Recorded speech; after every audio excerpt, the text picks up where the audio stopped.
The sun had barely risen over the dust-streaked mountains of Kandahar when Private Elena Ward knelt beside a battered field radio, her fingers blackened with grease, her mind tuned only to the sound of static. Around her, soldiers rushed through the command post, voices sharp, boots pounding, tension hanging thick in the air. Communications had been down for hours, and in this war zone, silence could kill faster than bullets. She twisted the copper wire, muttering under her breath, "Come on, talk to me." The radio crackled, spat, then died again. Sweat rolled down her temple, catching the desert dust. Most soldiers barely noticed her, just a comms tech, a background figure in a uniform too big for her frame. But for Elena, fixing that radio meant more than just doing her duty. It meant proving she still belonged here. Because a year ago, she'd lost everything. Her brother, Sergeant Ryan Ward, had been part of SEAL Team 6. He was killed during a rescue mission gone wrong, a mission that Elena had coordinated from behind a radio console that failed mid-operation. The last words she ever heard from him were through the same kind of machine she was now trying to fix. "Don't blame yourself, Lena," he'd said before the signal vanished. But she had blamed herself, every single day since. That's why she volunteered to deploy to the same region. Not for revenge, not for glory, for redemption. "Ward," Lieutenant Cross barked, snapping her out of the memory. "We needed comms online 15 minutes ago. Do you understand what's coming?" "Yes, sir," she said, wiping her hands on her uniform. "Then move faster. The SEALs are inbound for a high-value extraction.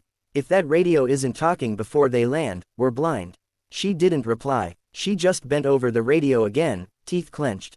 Then, click, a faint voice cut through the static.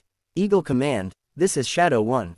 Do you copy?" Elena's eyes widened. "Shadow 1, this is Eagle Command. We hear you loud and clear." There was a pause, then a deep, calm voice replied, "Good copy, Eagle. Prepare for landing in 3 mics."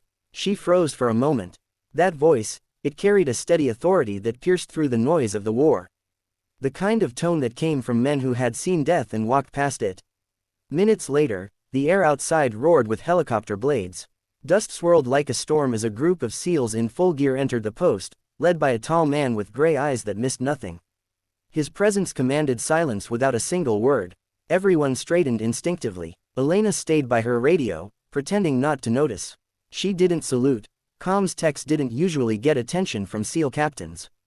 Until he stopped right in front of her. "You're the one who fixed the comms?" he asked. "Yes, sir," she said, glancing up briefly. "What's your name, soldier?" "Private Ward, sir." The man's eyes narrowed slightly. "Ward? Any relation to Sergeant Ryan Ward?" Her breath caught. "He was my brother, sir." The entire room seemed to still. Even the hum of the generator faded into the background. The SEAL captain took off his helmet slowly, his gaze steady. Then, to everyone's shock, he straightened, and gave her a crisp, full salute.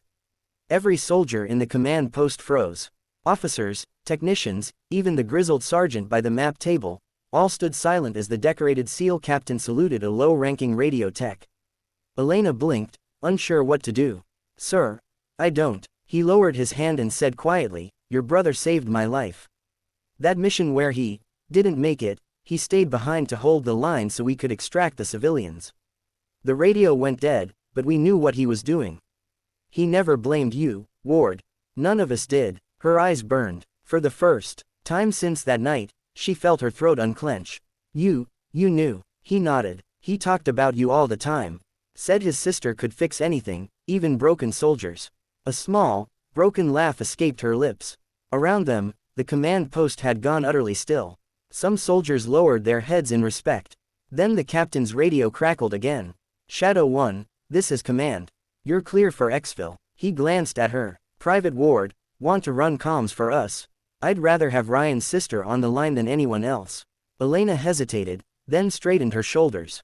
"Yes, sir, I'd be honored." The next few hours were chaos, gunfire, encrypted calls, frantic relays of coordinates.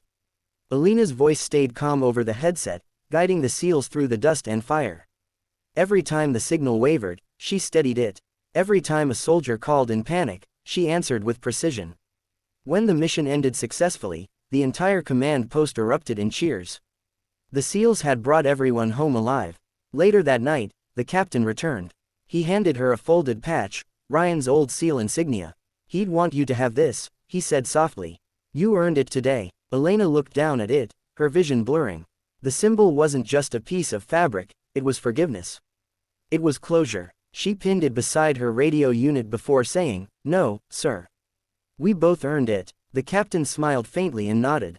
"Then keep the frequency open, Ward. The world needs more soldiers like you." As the helicopters lifted into the dark horizon, Elena stood by her radio, wind whipping through the broken walls of the outpost. The static returned, soft but steady, no longer haunting. She looked up at the night sky and whispered, "We're back online, Ryan." And for the first time since her brother's death, she didn't feel like a failure. She felt like a soldier. Because sometimes redemption doesn't come from the battlefield, it comes from the moment someone sees the warrior you've been fighting to be all along.